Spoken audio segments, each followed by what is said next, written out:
Today's not a day to thank each other for holding yet another hearing on water. The situation is too dire for such pleasantries. Under Democratic control, Congress ushered in NEPA, ESA, CVPIA, and the San Joaquin River Settlement. Under your watch, Congress has stood silent as water exports from the Delta have been virtually eliminated to protect tiny minnows, such as the ones that you see before you today. The result, the economy of the San Joaquin Valley is being systematically destroyed. Unemployment in my district is nearing 20%, with some communities nearing 50%. An economic catastrophe is not looming. For my constituents, it is here, and it is the direct result of government action, namely the diversion of precious water resources in an attempt to value fish over families. In response to our national economic challenges, this Democrat Congress has spent like no other Congress before. First, we have the $750 billion Wall Street bailout. Then came the bailout of automakers. Then this Congress passed nearly $1 trillion in new spending, labeling it economic stimulus. Finally, this Congress passed an omnibus spending bill that's full of pork but empty of water. None of these efforts were meaningful to the people starved by water by our government. My request to fix the situation was an easy one: just pass a no-cost bill to push a button and turn on the pumps. But this didn't happen. And since the stimulus bill passed, good water keeps wasting away right beneath the Golden Gate Bridge. You don't have to take my word for it. These are photos that I'd like to bring up on the screen that Mr. Costa, I think, showed some of these also. But this is Jose Reese, who has worked in farming since 1984. In reaction to the move by the federal government to protect the 2-inch minnow like the ones that you see here on the witness table, Jose said they are caring, quote, "they are caring more about the water but not about human life," unquote. The next picture is from Nancy Daniel, Executive Director of the Youth Center. She has very little food in her food bank to feed more than 250 people that visit there every month. She said, quote, "people are worried because of the lack of water available to water the crops," unquote. Unfortunately, earlier this month, she fell short of fulfilling the needs of her community. After waiting 2 hours in line, Christian Reyes, 3 years old on the left, and his brother Kelvin Reyes, 5 years old, were turned away from the food bank. This isn't the worst of it. They were not the only ones disappointed that day. 50 families behind them left with no food. We have heard over the past 6 months that the banks, automakers, are too big to fail. So I ask, is it okay for the San Joaquin Valley to fail? Let me make it extremely clear. We are not asking for a $1 billion bailout. We aren't even asking for one single dollar.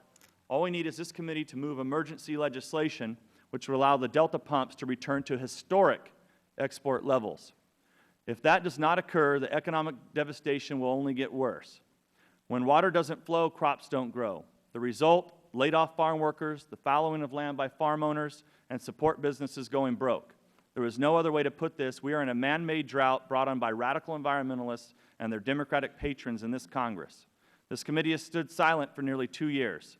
Stop hiding behind the courts and bowing down to special interests. You have the power to take legislative action, and you should use it. Failure to act, and it's over.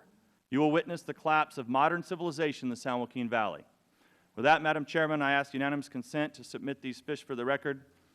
You can have them. We don't want them. You have unemployment rates that are probably close to 50%. My district was close to 20. I know that Mr. Costa, Mr. Cardozo's district is probably higher than that. So failure to act by this Congress within the next 30 days, and as I said in my testimony, we're finished. I mean, you will see what I think a lot of folks in Congress and a lot of the radical environmental groups have wanted for a long time, and that is that for the valley to be starved of water, water flows out to the ocean to save these fish, which, as Mr. Calvert pointed out, aren't even being saved. So at some point, someone's got to be held responsible. We have 30 days to figure it out. Thank you, Mr. McClintock. Well, I thank you for the opportunity to speak. I wanted to respond to something Mr. Miller said, and that is that my constituents, we're not asking for stimulus dollars. We're just asking, very simply to enact some form or fashion of either through George Radanovich's bill or other legislation to waive ESA temporarily. And I would add on top of that, that if you would go through and waive ESA, NEPA, and allow the peripheral canal to be built, that our constituents in the southern San Joaquin Valley are willing to pay for it. They're not asking the federal government for one dime or the state government for one dime. They're willing to build the peripheral canal that I think all reasonable people, on both the environmentalists and the farmers, agree that the best way to improve the environmental quality of the Delta would be to build the peripheral canal. And so I know that there's some members of Congress that have, as I said earlier, that spent their whole career trying to basically systematically destroy the San Joaquin Valley, and I congratulate them because they've succeeded. So failure to act by this committee in the next 30 days, and we can talk about bipartisanship, we can talk about everything we want, but the pictures that I showed up on that screen are the real deal. And those people don't have work. And it's because of the actions that the Democrats and this Congress have taken over the last 30 years. Thank you, Mr. McClintock.